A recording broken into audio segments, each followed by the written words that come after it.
फटाक 30 सेकंड में खबर डाउनलोड कीजिए तक ऐप।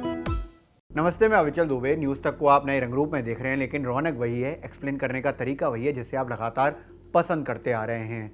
कोरोना के मामले देश में बेहद तेजी से बढ़ रहे हैं। बीते 24 घंटे में करीब 3 लाख मामले सामने आए हैं, 441 मौतें हो गई हैं और जो स्थिति है वो नाजुक ही है। पूरी दुनिया में जैसे खराब स्थिति कोरोना की वजह से हो रही है, ऐसी स्थिति ही भारत में है। भारत में थोड़ा एज इस बात का लिया जा सकता है कि अभी गंभीरता बहुत ज़्यादा नहीं है, यानी कि वैसी गंभीरता नहीं है जैसी दूसरी लहर में हमने देखी थी। लेकिन बड़ी बात यह है कि तीसरी लहर अभी फुल फ्लेज में नहीं है, मतलब कि पूरी तरह से वो अपने पीक पर नहीं है पूरे भारत के हिसाब से देखें तो।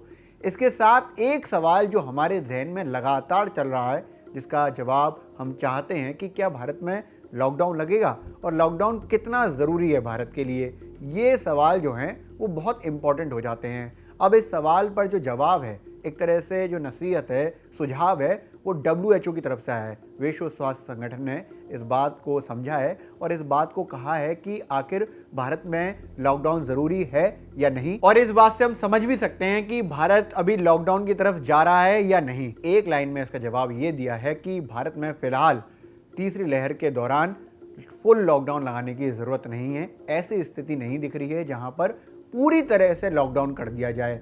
ज़रूरी है कि दूसरी स्ट्रेटेजी अपनाई जाए। अब दूसरी स्ट्रेटेजी क्या है, तो उन्होंने स्ट्रेटेजी का भी जिक्र किया है।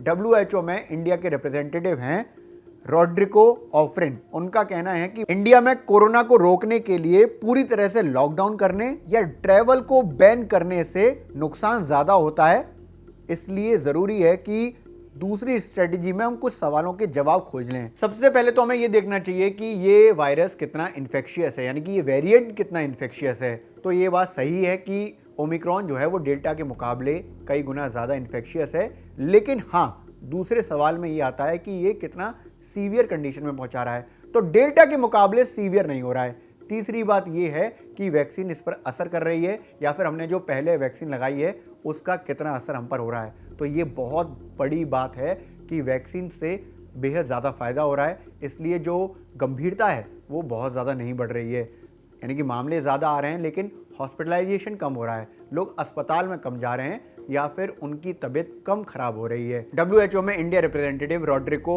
ऑफ्रिन का साफ तौर पर यह भी कहना है कि जो एक्शन प्लान है, जो स्ट्रेटेजी है, उसमें यह भी देखना चाहिए कि हम कितने फॉलोअप्स को अपना रहे हैं या फिर फॉलोअप्स को कितनी तेज़ी से आगे बढ़ा रहे हैं, उसको एम्पलीफाई कर रहे हैं। फॉलोअप्स में खास तौर पर मास्क लगाना, सोशल डिस्टेंसिंग करना और सैनिटाइजिंग करना एक बड़े फॉलोअप हैं। इसके साथ साथ जो बड़ी बात है वो ये है कि वैक्सीनेशन में कितनी तेज़ी हुई है। वैक्सीनेशन जितना ज़्यादा होगा उतना बेहतर होगा।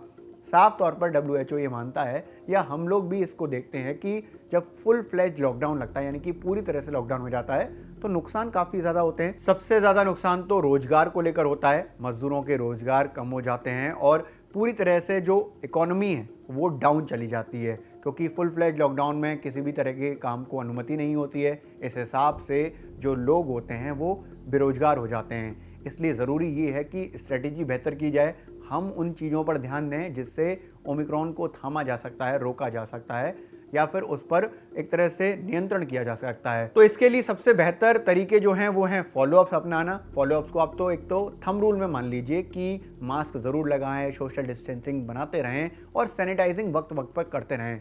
और सबसे बड़ी बात, दुनिया भर के साइंटिस्ट, डॉक्टर्स और एक्सपर्ट्स का साफ तौर पर कहना है कि कोई भी वेरिएंट, कोरोना का कोई भी वेरिएंट इतना घातक नहीं हो सकता कि वो वैक्सीन को हरा दे। हाँ, वैक्सीन लेने वालों को भी ओमिक्रॉन की वजह से कोरोना हो रहा है, लेकिन वो सीवियर कंडीशन में नहीं जा रहे हैं। इसलिए ज़रूरी है कि वैक्सीनेशन प्रोसेस में ज़रूर पार्टिसिपेट कीजिए। इसलिए हम भी आपसे अपील करते हैं कि अगर आपने अभी तक वैक्सीन नहीं ली है तो अपनी वैक्सीन की पहली डोज ज़रूर लें। अगर आपने वैक्सीन की पहली डोज ले ली है तो अपना वक्त यानी कि अंतराल पूरा होने के बाद वैक्सीन की दूसरी डोज ज़रूर लें।